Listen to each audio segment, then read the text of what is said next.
Hey guys, my name is Jared Wellman. I'm an instructor at the Bernardo Free Academy. I'm here again with my friend Matt. Today we're going to go over Ogoshi, which is a judo hip throw. Okay, real basic, but let's get right to it.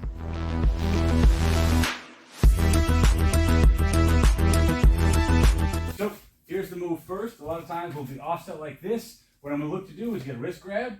I reach high, he starts blocking. I'm coming underneath to the hip. I step and throw. Real basic, and we'll break that down now. So the first thing is, when we're, if we slap hands and bump fists and go, this is our stance for jiu-jitsu. In judo, they tend to be a lot higher, and usually judo players will keep their dominant hand or foot forward. In jiu-jitsu, we tend to keep that hand back. In wrestling, we're definitely going to be low. So this stance and the height is going to change a lot. So let's slow it way down and look at the idea of learning from a square stance. So if Matt is being a good uke, a good partner here and he's square, oftentimes, the way we learn it is coming in from the side, okay? I need control of this arm, a good wrist grab, maybe I have the elbow, some control where I can pull this shoulder across, okay? So for now, if I get a wrist grab, that's a good start. If we switch to the other side, typically Ogoshi is going to have an underhook, where I come under and I'm finding either the hip or I even grab the belt. So I'm here like this, okay? We'll come back. So the way we teach it here often is if somebody's got like a headlock on me or I'm stuck like this is a good chance for me to grip, to step here on the inside and come through. So we often look at it as stepping 1, 2, and my hip is connecting here and I'm lower than him. Okay, so we'll do that and then we'll speed it back up to like real sparring. So if I'm here, squared stance, right? Maybe I get a good wrist grab. I reach up high like I'm going for a solid grip. He defends. I get the underhook. As I come here, I'm off to the side like this, okay? 1, 2, I go for my throw, I lift, and drop him down.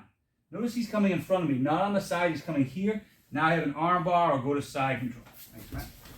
So the reason this is a good way to learn is when I'm off to the side, if his feet are a little bit wider than shoulder width, right?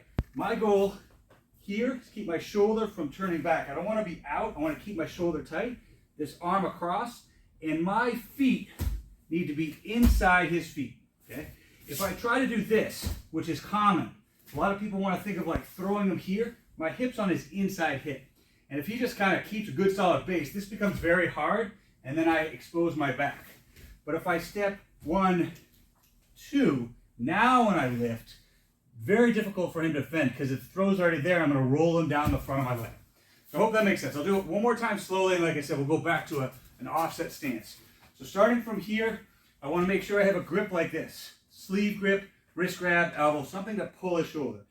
Underhook to the hip or the belt. 1, 2, I finish my throw. And I make sure, look on, he's doing a great break fall, but I'm slowing down so I don't kill my partner, okay? So now let's come back to real life, okay? We learned that, everything's great in drilling, but when I'm here like this, Matt and I slap hands and go, this becomes difficult. One of the things I want you to really focus on is this angle, okay? If he's in a square stance, it's actually harder for my throw. Him with a back foot gives a better angle for that hip toss. So this is a good time for me. I have my left foot forward, he has his left foot forward. We're here, maybe he starts reaching for my collar, I get this wrist grab, okay? I want to misdirect. I reach for his collar, and now I'm going to come under. But watch my foot. I come here, and I slide, okay? This little slide is just something that you can use to get my foot in place. One more time, he starts reaching. 1, 2, I misdirect, come here, boom. Now, I'm in a perfect spot for my back leg to step and throw. Okay? So what's cool about this is a couple things. If I step here and then turn and turn and turn and turn and then come across, it's way too long. Okay? When I step and slide, it sets up my angle to lift and go, and with him having this back foot at a 45-degree angle, sets up his hips where I need him to be. Watch how much harder if he was square. Same thing. He reaches, I get the wrist grab, I misdirect, and come underneath here. Now, if I step here, I can still throw, but I'm throwing this way. Look at my shoulder. Look how far back I am. Or even if I pull him across really well, this becomes harder. If he turns that foot back, boom.